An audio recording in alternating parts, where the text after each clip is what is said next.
Butter chicken, it's probably one of the most popular curries you can get. And I'm making mine extra family friendly by adding some mango to it. It imparts a lovely sweet flavour and also gives this curry a beautiful sheen to the sauce. So for the sauce, we'll start with some onions and some butter. So a good amount of butter in there.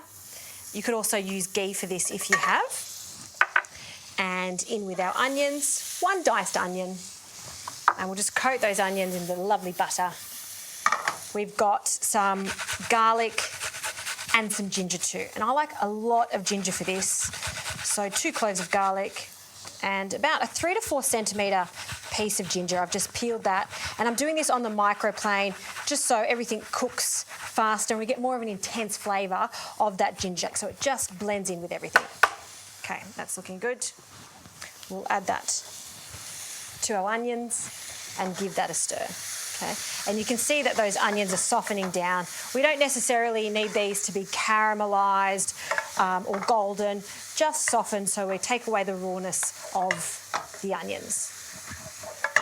Okay, a good pinch of salt and another little stir.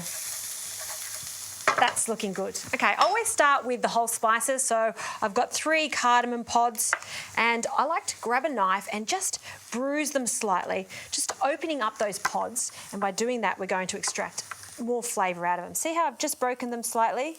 That's all we need. And popping them in. And 3 is plenty. You will taste them. They do give that really unique flavour to our curry. Okay, now for our ground spices, a combination of ground cumin, coriander, and then some chilli powder. Now, it looks like quite a lot, but this is Kashmiri chilli powder. It's not as intense as a regular chilli powder, but you can add as little or as much as you like. So I'm just adding about half a teaspoon is plenty for my palate. And we'll give that a stir. And you want to toast off those spices, okay? Not for too long, just a little bit.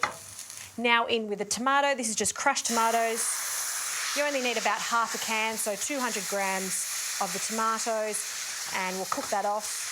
Again, seasoning as we go. The tomatoes are acidic, so we're going to balance that with our salt and of course balance it with some sweetness, and that's when our mango comes in. And this is a great recipe because you can do this any time of year, particularly if you've got some frozen mango chunks on standby. I have thawed my mango and I'm going to add about 200 grams of thawed mango chunks. I'll just pop that straight in there. And this mango is going to break down. In fact, I'm going to blend this sauce after it's cooked so we've got a really lovely smooth finish to it. I'll also add just a splash of water. That should do it. And that's the first stage done. So lid goes on. I'll cook that for about 15 minutes until it's thick and rich. Blend it with a stick blender and then we can get the chicken in.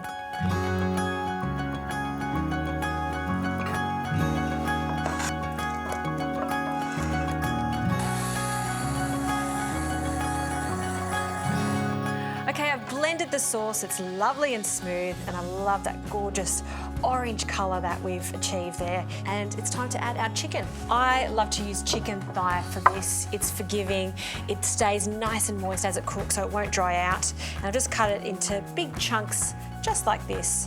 So that can go in, lid can go on, and this won't take long at all to cook. I'll give it about 15 to 20 minutes.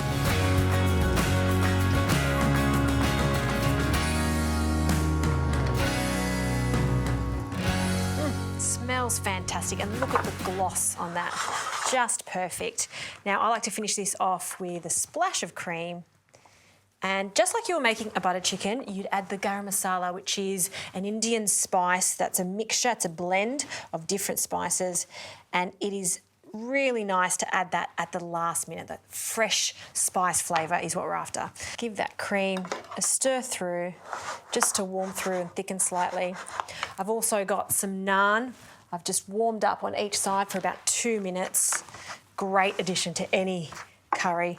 This one's actually garlic. And we'll just pop that on the side of the plate. Of course, some steamed rice and our lovely mango chicken. You can see this is certainly going to be a crowd pleaser. It's also mild, it's not too spicy, and that's the beauty of cooking at home. You can change it up. If you just want even less spice, you can absolutely reduce that. It won't affect it in any way. Okay, final flourish of green, some coriander. I'll actually just roughly chop that to pop on the top. We'll just sprinkle that over the curry. That's my speedy mango curry that the whole family's going to love.